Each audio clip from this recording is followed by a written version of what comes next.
और तो ये वाला ग्राफ सिर्फ कॉम्पिटिटिव एग्जाम्स के लिए, ये तुम्हारा स्कूल में बोर्ड में पूछा जाए, यानी नेगेटिव में लिख दो ससेप्टिबिलिटी है, यहाँ पे लिख दो, ये पॉजिटिव मत मानो। तुमने 3 टॉपिक पढ़े ना, only resistive, only inductive, only capacitive, फिर एलसीआर, ये 3 पढ़े थे। डिफ्रैक्शन पैटर्न में तुम्हें पता होगा, यहाँ पर एकदम से बहुत ज्यादा बड़ी, फिर छोटी होती चली जाती है। इलेक्ट्रॉन तब तक तो निकले ही नहीं जब तक एक थ्रेशोल्ड फ्रीक्वेंसी पार नहीं होती। अच्छा, कुछ बच्चे सोच रहे होंगे कि सर एडी भैया, क्या ये ग्राफ वो बच्चा पढ़ सकता है जिसमें कुछ नहीं पढ़ा? क्या हाल चाल सभी के। तो तुम्हारे एडी भैया स्वागत करते हैं तुम्हारी इस वीडियो के अंदर। जो तुमसे प्रॉमिस किया था, बोला था ना, जो वादा किया था वो निभाएंगे जरूर, कि तुम लोगों को अलग से एक वीडियो बना रहा हूं जिसमें सारे ग्राफ, पूरी क्लास 12th के इंपॉर्टेंट नहीं, सारे ग्राफ हैं, ठीक है। तो यहां से एक बार ग्राफ देख के चले जाना, क्योंकि मुझे पता है जब तुम किसी लेक्चर में देखते हो ना, तो वहां पे ग्राफ शायद धुंधले से पड़ जाते हैं, क्योंकि और इतनी सारी इंपॉर्टेंट चीजें होती हैं। तुमने एक और बात बोली थी एडी भैया, हमें वो सारी डेरिवेशंस भी अलग से मिल जाए ना, लेक्चर से अलग, तो भी बहुत बढ़िया होगा। बस अभी बताते हैं, चलो शुरुआत करते हैं भाई।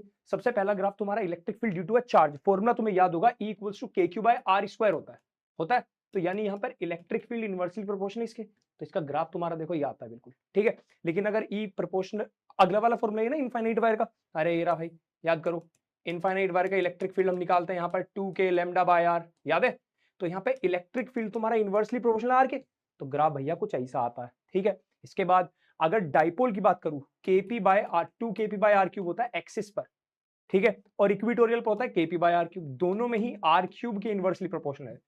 तो तुम तीनों ग्राफ देखने में वैसे सेम है, यहां पर ज्यादा स्टीप होता है, हद से ज्यादा, यहाँ थोड़ा कम, यहाँ सबसे कम स्टीप होता है। रियलिटी में ग्राफ तीनों एक जैसे दिखते हैं, बस बिल्कुल एग्जैक्ट एक जैसे नहीं होते, ठीक है।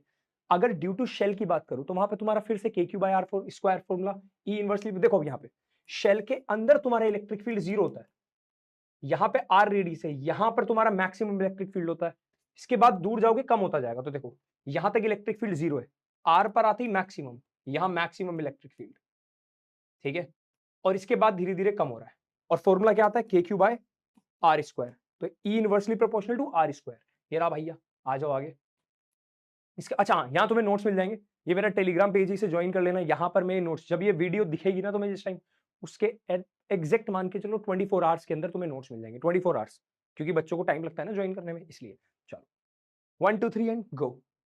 इसके बाद आ जाओ भाई, non conducting uniform charge sphere. अगर नॉन कंडक्टिंग है यूनिफॉर्म चार्ज स्फीयर, तो इसका ग्राफ देखो ये होता है। ऑल दो अब तुम्हारे सिलेबस में इतना पार्ट नहीं पूछा जाता, पर पता होना चाहिए। फॉर्मूला तुम्हें बताता हूँ, ये होता है KQX अपॉन R क्यूब, ये फॉर्मूला होता है ना, ठीक है। तो यहां पर फॉर्मूला देखो ये रहा पहले, यानी सेंटर पर इलेक्ट्रिक फील्ड 0, फिर जैसे जैसे दूर जाएंगे बढ़ता जाएगा, यहां मैक्सिमम, फिर दूर जाओगे कम होता जाएगा, ठीक है। ये रहा तुम्हारा ग्राफ। इलेक्ट्रिक पोटेंशियल की बात करूं, ड्यू टू कंडक्टिंग स्फीयर, अब यहां पे आगे देखो, यहां इलेक्ट्रिक फील्ड है, इलेक्ट्रिक पोटेंशियल है, क्योंकि अंदर तुम्हारा इलेक्ट्रिक फील्ड 0 होता है। इलेक्ट्रिक फील्ड अगर 0 तो पोटेंशियल कांस्टेंट होता है, पोटेंशियल कांस्टेंट है, तो अंदर की तरफ देखो पोटेंशियल कांस्टेंट। अब तुम बाहर जाओगे, सरफेस पर फॉर्मूला होता है V equals to KQ by R, यहां तक KQ बाय R, ये रेडियस R है। दूर जाओगे तो V equals to KQ by छोटा r, तो तुम्हारा ग्राफ देखो इनवर्सली प्रोपोर्शनल वाला बनता है, देखो ये रहा, ठीक है। चलो, ये तुम्हारे सिलेबस में अब नहीं पूछा जाता, बट तुम्हें पता होना चाहिए फिर भी, ठीक है। Potential due to non conducting, ये कौन सा था, कंडक्टिंग। नॉन कंडक्टिंग में देखो, इसके अंदर भी तुम्हारा पोटेंशियल होता है, अंदर अंदर देखो, ध्यान से देखो, अंदर भी पोटेंशियल है ना। और जैसे जैसे तुम दूर जाओगे घटता जाएगा, यहां पहुंच के तुम्हारा उतना ही होगा जितना इसका था, exact same formula KQ by R, KQ by R, यहां पर भी KQ बाय R है, ठीक है। चलो यहां भी KQ बाय R, उसके बाद same formula V equals to KQ by छोटा r। ऑल तो ये वाला ग्राफ सिर्फ कॉम्पिटिटिव एग्जाम्स के लिए, ये तुम्हारा स्कूल में बोर्ड में पूछा जाएगा, ठीक है। पर मैंने लिख दिया क्योंकि कुछ स्टेट बोर्ड में पूछा जाता है। इसके बाद ओम्स लॉ, अगर तुम्हारा ग्राफ है IV, देखो क्या होता है, V प्रोपोर्शनल टू I या I प्रोपोर्शनल टू V, दोनों फॉर्मूले, लेकिन यहां आता है V इक्वल्स टू IR, यहां R मल्टीप्लाई में आता है, इस फॉर्मूले में आएगा I V अपॉन R, ये आएगा यहां डिवाइड में। तो अगर ग्राफ तुम्हारा I और V का है, तो ये जो स्लोप है ये 1 अपॉन R देता है, लेकिन ग्राफ अगर V और I का है, तो ये स्लोप क्या देता है, R, यानी रेजिस्टेंस। याद रखोगे ये बात, ठीक है भैया, क्लियर। चलो आ जाओ, इसके बाद ये वाला रेजिस्टिविटी का formula, relaxation time, basically relaxation time इसकी बात करूं मैं, टेम्परेचर से दिया हुआ है, टेम्परेचर, ठीक है, टेम्परेचर। और तुम्हें पता है टेम्परेचर बढ़ता करता है तो रिलैक्सेशन टाइम बढ़ता करता है, तो इसलिए रेजिस्टिविटी का फॉर्मूला तुम्हें पढ़ा भी होगा, resistivity at temperature T equals to initial resistivity bracket 1 plus alpha delta T, ये फॉर्मूला भी होता है, है ना। ये किसके लिए देखो, अब कंडक्टिंग में ग्राफ जैसे जैसे तुम टेम्परेचर बढ़ाओगे रेजिस्टिविटी बढ़ती है ना, लेकिन डायरेक्टली प्रोपोर्शनली देखो कर्व आ रहा है। अगर अलॉय की बात करूं तो ग्राफ देखो पहले तो कुछ नहीं बढ़ती, फिर एक टाइम पे जाके बढ़ने लग जाती है रेजिस्टिविटी। सेमीकंडक्टर में उल्टा चलता है, टेम्परेचर बढ़ाने से रेजिस्टिविटी घट रही है। ठीक है, ये बात ध्यान रखना। और तुम्हारे किसी तरह जल्दी से गला ठीक हो जाए भाई, लगा वरना पानी पीने में आधा टाइम बीत जाता मेरा। चलो आ जाओ। इसके बाद अगर मैं बात करूं स्ट्रेट कंडक्टर है, यहां पर मैग्नेटिक फील्ड पूछा है, तो फॉर्मूला होता है B equals to mu naught I upon 2 pi R. तो B is inversely proportional to R, तो देखिए ग्राफ। ठीक है, अब ये वो वाली वायर है, सॉलिड वाली वायर, इसके अंदर भी मैग्नेटिक फील्ड, यहां भी और बाहर भी। तो होता क्या है, सेंटर पर जीरो मैग्नेटिक फील्ड। ठीक है, धीरे धीरे बढ़ते बढ़ते यहां पर अंदर कुछ मैग्नेटिक फील्ड है, बढ़ रहा है, सरफेस पे जाके मैक्सिमम होता है। देखो ये रहा मैक्सिमम, ये मैक्सिमम होता है। ठीक है, ये रहा मैक्सिमम, 2 पाई आर लिख देंगे। बाहर जाओगे तो कम होता है, इनवर्सली प्रोपोर्शनल टू आर। देखो बिल्कुल ये graph clear. Circular coil at axis, देखो सर्कुलर कॉइल ये रही, यहां पर मैग्नेटिक फील्ड पूछा इस पॉइंट पर, है ना। तो देखो क्या कह रहा है, एग्जैक्ट सेंटर पर जीरो, तुम बाहर जाओगे, धीरे धीरे बाहर जाओगे तो कम होता है, कम होता है, कम होता है, कम होता है, एक टाइम के बाद जाके ना फिर लगभग जीरो के एग्जैक्ट जीरो नहीं होता, ये मान लो। उल्टी डायरेक्शन में जाओगे तो इधर देखो, ये रहा। तो ये ग्राफ तुम्हारा किस लिए, सर एक्सिस के लिए। इसका फॉर्मूला भी तुमने पढ़ा होगा, mu naught I X square upon, याद करो, X square plus R square की पावर 3/2। ये वो वाले फॉर्मूले का ग्राफ है। ठीक है, चलो आगे बढ़ते हैं। पैरामैग्नेटिक, देखो इसको बोलते हैं ससेप्टिबिलिटी। ये बताती है कौन कितना अच्छा मैग्नेटिक मटेरियल बेकार है। ससेप्टिबिलिटी का टेम्परेचर के साथ अगर मैं ग्राफ बनाऊंगा, इस ग्राफ में हल्का सा एक और चेंज कर सकते हो तुम, क्योंकि ससेप्टिबिलिटी डायमैग्नेटिक की नेगेटिव होती है, बट ये ग्राफ भी सही है। अदरवाइज तुम ये ग्राफ भी बना सकते हो, दोनों ही ग्राफ ठीक है। मैंने पहले भी एक बार वीडियो बनाई थी कभी पहले, तो उसमें कुछ बच्चों ने बोला था कि एडीबी नहीं, ससेप्टिबिलिटी तो माइनस होती है डायमैग्नेटिक की। जब तुमने माइनस प्लस तब बताते हैं जब रेफरेंस में कोई और ग्राफ हो। अगर अकेला एक ग्राफ है तो ये भी ठीक है, कुछ दिक्कत नहीं इसमें, लेकिन अगर तुम लिखना चाहो ये भी ठीक है। यानी नेगेटिव में लिख दो ससेप्टिबिलिटी, या यहाँ पे लिख दो, ये पॉजिटिव मत मानो। ये तो हमने बस एक सिंगल ग्राफ बनाया, रेफरेंस में जब नेगेटिव होगा तभी तो पता चलेगा पॉजिटिव है। चलो खैर, मुझे पता है ये बात तुम्हारे सर के ऊपर से जा सकती है, तो ध्यान मत दो। ठीक है, पैरामैग्नेटिक में ससेप्टिबिलिटी घटती है टेम्परेचर बढ़ाने से। ठीक है, डायमैग्नेटिक में कोई फर्क नहीं पड़ता, कांस्टेंट रहती है, पर ससेप्टिबिलिटी माइनस में होती है। फेरोमैग्नेटिक में क्या होता है, ये सीधी लाइन है बेसिकली। ठीक है, स्टार्टिंग में तो फेरोमैग्नेटिक में क्या होता है, ससेप्टिबिलिटी घटती है एक अलग रेट से। एक टाइम आता है, एक टेम्परेचर आता है, उस टेम्परेचर के बाद मटेरियल चेंज हो जाता है, किसमें, पैरामैग्नेटिक में। दोबारा देखो, एक टाइम आता है, पहले तो देखो घट रही है नॉर्मल, यहां पे जाके अब एक टेम्परेचर आया, ऐसा टेम्परेचर आ गया, कि इस टेम्परेचर के बाद तुमने और हल्का सा भी टेम्परेचर बढ़ाया, तो ये मैग्नेटिक क्या बिहेव करने लग जाता है, कैसा, ये बिहेव करने लग जाता है पैरामैग्नेटिक की तरह। इस टेम्परेचर को बोलते हैं क्यूरीज टेम्परेचर, ठीक है। हाँ, तो इसके बाद अब ये ग्राफ है तुम्हारा, अगर मैं बात करूं ऑल्टरनेटिंग करंट चैप्टर के अंदर, जैसे एक ग्राफ ये भी होता है, ध्यान से देखना, ये वाला, ये तुम्हारा V और I विद टाइम के साथ ईएमएफ और करंट का ग्राफ ऐसा बनता है ऑल्टरनेटिंग। ये ऑल्टरनेटिंग का पॉजिटिव नेगेटिव ये ग्राफ। अब ये वाला ग्राफ है जब सिर्फ ओनली इंडक्टिव सर्किट है। देखो ध्यान से, सिर्फ कौन सा सर्किट है, अच्छा एक ग्राफ रह गया क्या, ये वाला रह गया था, सॉरी। ईएमएफ और करंट का ग्राफ देखो, ये किसका है, ओनली रेजिस्टिव का ग्राफ। तुमने 3 टॉपिक पढ़े ना, only resistive, only inductive, only capacitive, फिर एलसीआर, ये 3 पढ़े थे। ओनली रेजिस्टिव सर्किट यानी जहां पर सर्किट में सिर्फ रेजिस्टेंस है, किसके, एसी सोर्स के साथ। तो यहाँ पे ग्राफ तुम्हारा देखो ये रहा, जब EMF maximum, current maximum, same phase में होते, पड़ा होगा। जब EMF minimum, current minimum, same phase में, देख लिया। इसका फॉर्मूला भी तुम्हें याद है, सिंपल डायरेक्ट फॉर्मूला है। ईएमएफ होता है तुम्हारा ई नॉट साइन ओमेगा टी, और करंट है तुम्हारा आई नॉट साइन ओमेगा टी, यही है। ए भैया बता दो, सेम फेज में दोनों।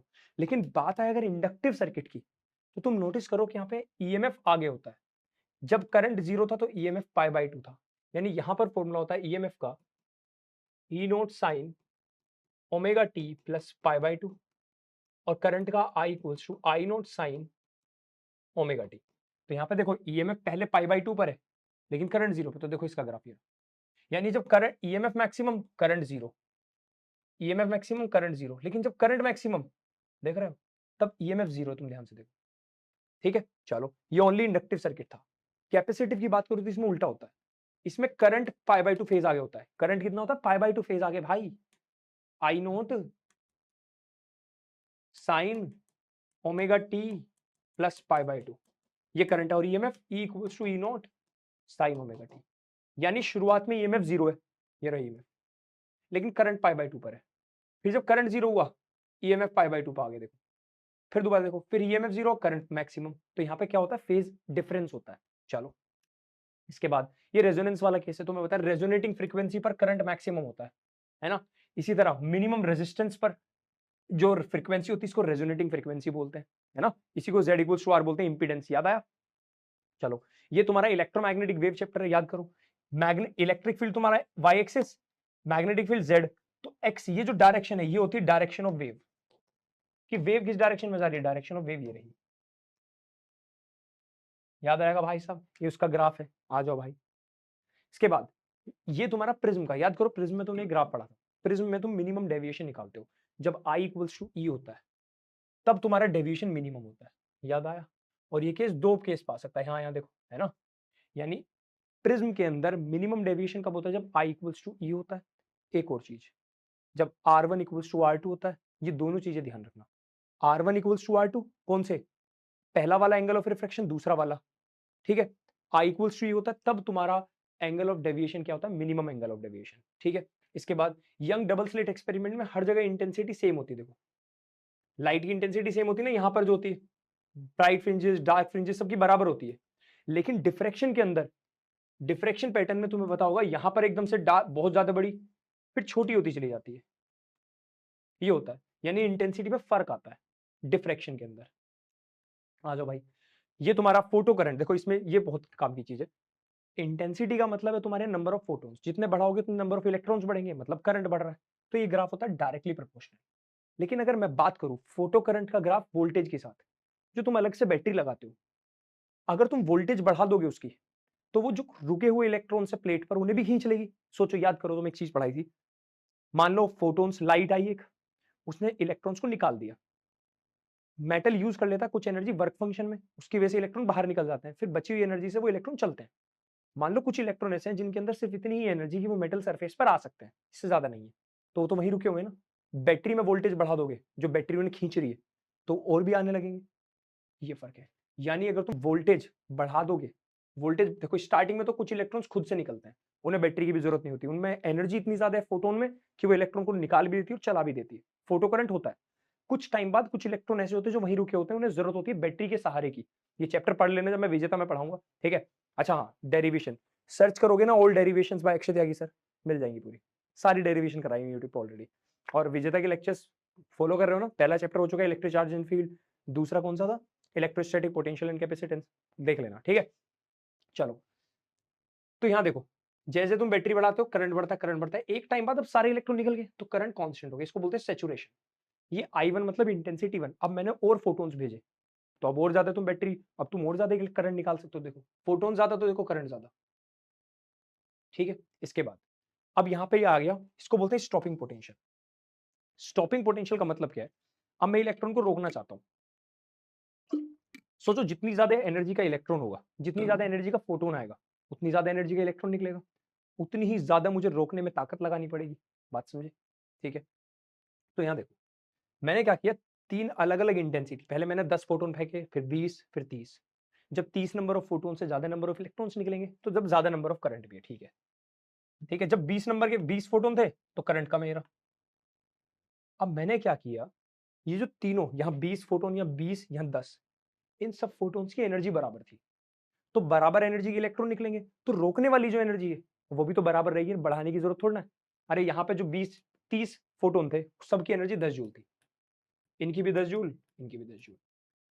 फोटोन कम हो रहे हैं पर एनर्जी सबकी सेम है। ये जो 30 फोटोन है सबकी एनर्जी 10 जूल थी, तो करंट तो बढ़ गया क्योंकि फोटोन ज्यादा थे, पर उन्हें रोकने के लिए जो मुझे ताकत लगानी पड़ेगी वो सिर्फ 10 जूल की काफी है, क्योंकि सब 10 जूल के। पॉइंट समझ में आया? हाँ ना बोलो। तो इसलिए स्टॉपिंग पोटेंशियल यहाँ पर सेम है।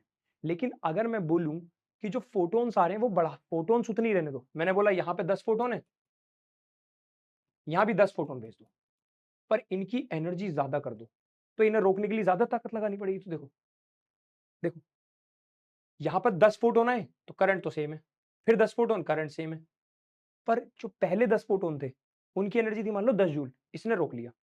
अगले जो 10 फोटोन है उनकी 10 जूल और बढ़ गई, तो उसे रोकने के लिए एनर्जी बढ़ानी पड़ेगी रोकने वाली, तो स्टॉपिंग पोटेंशियल बढ़ गया देखो पीछे की तरफ। बात समझ में आई? चाहे तो स्टॉपिंग पोटेंशियल बोल दो या फिर बोल दो स्टॉपिंग पोटेंशियल तो बोल ही दो, जो फोटोन्स आ रहे हैं उनकी या तो बोल दो फ्रीक्वेंसी बढ़ा दी या एनर्जी बढ़ा दी। एनर्जी और फ्रीक्वेंसी डायरेक्टली प्रोपोर्शनल बताया था। अगर मैं बोल दूं किसी फोटोन की फ्रीक्वेंसी बढ़ गई मतलब समझ जाना एनर्जी बढ़ गई है, तो उसे रोकने के लिए ताकत ज्यादा लगानी पड़ेगी। ग्राफ बहुत इंपॉर्टेंट है इसमें आओ। ये तुम्हारा ग्राफ था याद करो, ये वाला, ये रिलेशन है एक स्टॉपिंग पोटेंशियल और फ्रीक्वेंसी का, स्टॉपिंग पोटेंशियल और फ्रीक्वेंसी का, इसको बोलते हैं थ्रेशोल्ड फ्रीक्वेंसी। ये फ्रीक्वेंसी, ये थ्रेशोल्ड फ्रीक्वेंसी। देखो इलेक्ट्रॉन तब तक तो निकले ही नहीं जब तक एक थ्रेशोल्ड फ्रीक्वेंसी पार नहीं हुई, है ना। अच्छा कुछ बच्चे सोच रहे होंगे कि सर एडी भैया क्या ये ग्राफ वो बच्चा पढ़ सकता है जिसने कुछ नहीं पढ़ा? नहीं। तुम मुझसे क्या चाहते हो, मैं तुम्हारे साथ रियलिटी में बात करूं या फिर हवाई बातें करूं? बस खुद बताओ। मैं तुमसे दो बातें करना, क्योंकि अब तक इस वीडियो में वही बच्चे रुके होंगे जो एक्चुअल में पढ़ने वाले हैं, क्योंकि जो पढ़ने वाले नहीं है ना वो स्टार्टिंग में स्किप कर गए होंगे क्योंकि उनके पल्ले नहीं पड़ा होगा। दो बातें बोलूंगा, पहली ये कि हाँ ये सच है कि वो बच्चा इस वीडियो को देखेगा नहीं देखेगा कोई फायदा नहीं अगर उसे चीजें आती नहीं है। तो ये वीडियो फायदेमंद उनके लिए जिनको टॉपिक्स आते हैं। ऑब्वियसली बात है ना, जिसको ये समझ में आता है कि स्टॉपिंग पोटेंशियल क्या वही तो देख पाएगा ये ग्राफ। मैं इसमें कुछ गलत कह रहा हूँ? दूसरा, अगर तुम इस वीडियो में अब तक टिके और तुम्हें ये चीजें आ रही हैं, तुम टेंशन मत लेना, तुम पक्का उखाड़ोगे भाई। तुम्हारे 12th में बढ़िया नंबर आ रहे हैं, तुम एटीबीआई से मिलने भी आ रहे हो, मैं तुम लोगों से मिलना, मैं लिटरली उस चीज का वेट कर रहा हूँ उस दिन का जब मैं रिजल्ट सेलिब्रेशन में तुम लोगों से मिलूंगा और तुम स्टेज पर खड़े होकर बोलोगे एटीबी आपकी वो ग्राफ वाली वीडियो भी देखी थी, विजेता की भी सारी वीडियोस देखी थी और हमने फोड़ दिया। मेरे फिजिक्स में 100 में से 98 है, मेरे 100 में से 100 में 95 है बस। और उस दिन मैं तुम्हारे लिए चॉकलेट बता देना कौन सी चाहिए कमेंट सेक्शन में, केटीपी वो वाली चॉकलेट ला के रखना। चॉकलेट नीचे कुछ और बता देना कमेंट में, जरूर बता देना तुम्हें और वीडियोस की क्या जरूरत है। देखो एक तो ये ग्राफ वाली होगी, डेरिवेशन वाली होगी, एक मैं सोच रहा हूँ सिर्फ इंपॉर्टेंट डेफिनेशन से इंपॉर्टेंट लॉज जो है जैसे तुम्हारा गॉस लॉ, ये सब की एक वीडियोस बना दूं। तुम बता देना मुझे, अगर चाहिए तो कमेंट में जरूर लिख देना एडी भैया ग्राफ में मजा आ गया प्लीज वो वाली वीडियो और दे दो बस। और विजेता में आप पढ़ाई रहे हो, न्यूमेरिकल वहां पे हो ही रहे, मैं वहां पे बहुत सारे न्यूमेरिकल करा रहा हूँ, बच्चों की दिक्कत वही है ना, तो वहां वो कराई रहा हूँ। टेंशन मत लेना बस, बस खुद पे भरोसा रखना, कोई भी डिमोटिवेट करने की कोशिश करे ना तो बस चलो आगे दो। ठीक है, ये वाला देखो ग्राफ में बता भी देता हूँ फॉर्मूला कहां से आया, याद करो। तुमने एक फॉर्मूला पढ़ा था सिंपल सा, H nu equals to H H nu equals to work function plus mine plus EV naught. ये फॉर्मूला पढ़ा था यार, बताओ। अरे भाई सीरी काहे बोल पड़ी भाई, देख रहे हो सीरी बोल पड़ती है फालतू में। ठीक है, ईवी नोट, इसको ये रहना तो इसको माइनस में जाओ, H nu minus 5 equals to EV naught, ये ई दोनों की डिवाइड में ले आओ, ये हो गया स्टॉपिंग पोटेंशियल। यहां इसकी जगह आएगा एच न्यू नोट। मैंने पढ़ाया हुआ है, जो मेरे वन शॉट वीडियोस देखे, मैंने वन शॉट वीडियो भी पढ़ाया भाई, सब कराया इस बार। यहाँ आता है एच न्यू नोट, तो ये फॉर्मूला देखो यहाँ से आया। देखो अगर तुम एच न्यू नोट नहीं लिखना तो तुम वर्क फंक्शन भी लिख सकते हो, पता क्या लिख सकते हो, वर्क फंक्शन डब्ल्यू भी लिख सकते हो जो यहाँ लिखा हुआ है, चाहो तो फाइव लिख सकते हो, दोनों बातें सेम है। ठीक है चलो आ जाओ भाई। इसके बाद स्केटरिंग एंगल, कितने एंगल स्केटर हुए जब तुम वो रदरफोर्ड एक्सपेरिमेंट करते हो, तो कितने एंगल, किस नंबर ऑफ एंगल्स जो स्केटर हुए उसका ग्राफ कुछ ऐसा आता है। ठीक है, स्केटरिंग एंगल, जितना ज्यादा तुम एंगल बढ़ाते जाओगे उतने कम स्केटर होने स्टार्ट हो जाएंगे। ठीक है, इसके बाद ये बहुत इंपॉर्टेंट है, बाइंडिंग एनर्जी पर न्यूक्लियन वाला ग्राफ, क्योंकि स्टार्टिंग में क्या होता है भाई, धीरे धीरे बाइंडिंग, जितना तुम ऐसे मानो जो सबसे कम वाले हैं जिनका सबसे छोटा मास है उनका भी न्यूक्लियस इतना स्टेबल नहीं होता, क्योंकि न्यूक्लियर फोर्सेस कम है ना। जब तुम बीच में जाओगे तो बीच वाले जो होते हैं स्पेशली जैसे आयरन, ठीक है, इनका न्यूक्लियस बहुत ज्यादा स्टेबल है, तो इन्हें तोड़ने के लिए बहुत ज्यादा एनर्जी देनी पड़ती है, इसको बोलते हैं बाइंडिंग एनर्जी पर न्यूक्लियम। तो ये सबसे ज्यादा मोस्ट स्टेबल होता है आयरन। जब तुम आगे जाओगे ये भी अनस्टेबल होते हैं, यूरेनियम, पता होगा तुम्हें, जितने भी न्यूक्लियर यूरेनियम प्लूटोनियम ये सब खुद से डिग्रेड होते रहते हैं। तो ये बाइंडिंग एनर्जी पर न्यूक्लियन वाला ग्राफ भी याद रखना भाई। ठीक है, ये पोटेंशियल देखो बेसिकली क्या होता है, इंटरमोलिकुलर फोर्सेस कैसे बढ़ती बढ़ती घटती है पोटेंशियल एनर्जी की वजह से, उसके लिए ग्राफ दिया है। इससे इधर पॉजिटिव फोर्स होती है, इससे इधर अट्रैक्टिव फोर्स होती है। अच्छा ऐसा समझो, अट्रैक्टिव फोर्स बेसिकली जब, ये तुमने 11th में पढ़ा होगा, भूल गए हो तो मैं बताता हूँ, सेकंड चैप्टर में भी है। जब भी अट्रैक्शन होता है ना तो पोटेंशियल एनर्जी नेगेटिव होती है, जब रिपल्शन होता है तो positive energy, potential energy positive होती है, बात याद रखना। ठीक है, ऑल दो ये वाले ग्राफ इतने काम का नहीं है भाई। ठीक है, ये वाला ग्राफ इसका है, ये रहा। ठीक है, आ जाओ इसके बाद ये तुम्हारा फॉरवर्ड बायस है। जब फॉरवर्ड बायस होता है तो ग्राफ कुछ ऐसा आता है, थोड़ा सा इसे कर देते हैं। फॉरवर्ड बायस में ग्राफ ऐसा होता है, यानी स्टार्टिंग में तुम्हारा करंट बहुत हल्का है, बहुत हल्का है ना, लेकिन एक टाइम आता है जब तुम्हारा, याद करो, जब एक टाइम आता है सारे इलेक्ट्रॉन फ्लो कर जाते हैं, उस वोल्टेज को हमने नाम दिया नी वोल्टेज। तो नी वोल्टेज पे ग्राफ तुम्हारा एकदम से करंट स्पाइक करता है, लेकिन यहाँ पे कोई दिक्कत नहीं होती फॉरवर्ड बायस में। लेकिन रिवर्स बायस में क्या होता है, इलेक्ट्रॉन्स को जाने की जगह नहीं मिलती, एकदम से भयंकर इलेक्ट्रॉन्स का फ्लो होता है वायर के अंदर और वायर जल जाती है, कुछ ऐसा होता है। तो पहले तो बहुत मामूली करंट होता ही नहीं है, लगभग ऐसा मानो ना के बराबर, इसको बोलते हैं ब्रेकडाउन वोल्टेज। इस पे एकदम से स्पाइक आती है, देखो सीधा ग्राफ आता है, ये सीधा नहीं हल्का सा कर्व है, ये जो सीधा हुआ इतना ज्यादा करंट बढ़ गया एकदम, इतना ज्यादा, इसको बोलते हैं अवलांच इफेक्ट, तूफान आ जाना बर्फ का। अवलांच बोलते हैं तूफान बर्फ का, यहाँ पे आता है इलेक्ट्रॉन का तूफान। इतना ज्यादा भयंकर इलेक्ट्रॉन एक वायर में फ्लो होते हैं कि वायर जल जाती है, फूक जाती है, जो भी बोलो, इसको बोलते हैं ब्रेकडाउन वोल्टेज या अवलांच इफेक्ट। और ये कौन सा, रिवर्स बायस का ग्राफ है। ठीक है, चलो हाफ वेव रेक्टिफायर में तुम्हें पता है, तुम्हारी जो सोर्स एसी सोर्स आ रही है उससे ऐसी वोल्टेज आती है, ठीक है। हाफ वेव रेक्टिफायर क्या करता है, इनको रेक्टिफाई कर देता है, नेगेटिव को हटा देता है, ये बचा। फिर हमें जरूरत पड़ती है फुल वेव रेक्टिफायर की, तो फुल वेव रेक्टिफायर क्या करता है, इसको पूरे को देखो रेक्टिफाई कर दिया, सारी हमें डीसी वोल्टेज मिल गई। अभी भी हमारा काम नहीं हुआ, इसके बाद एक और चीज लगाई जाती है, ऑल्दो वो हमें नहीं पढ़नी, छोड़ो, बता देंगे, उसका कोई ग्राफ नहीं है, टॉपिक्स में पढ़ाऊंगा क्योंकि आज तो सिर्फ ग्राफ पढ़ाने थे। ठीक है, तो बस धन्यवाद, मिलते हैं तुम लोगों से। तो अच्छा चलता हूँ दुआओं में, याद जरूर रखना, ठीक है। और भी कुछ होगा तो मुझे कमेंट में बता देना, कमेंट तुम्हारे देखूंगा जरूर मैं। बाय बाय तुम्हारे डीवे की तरफ से।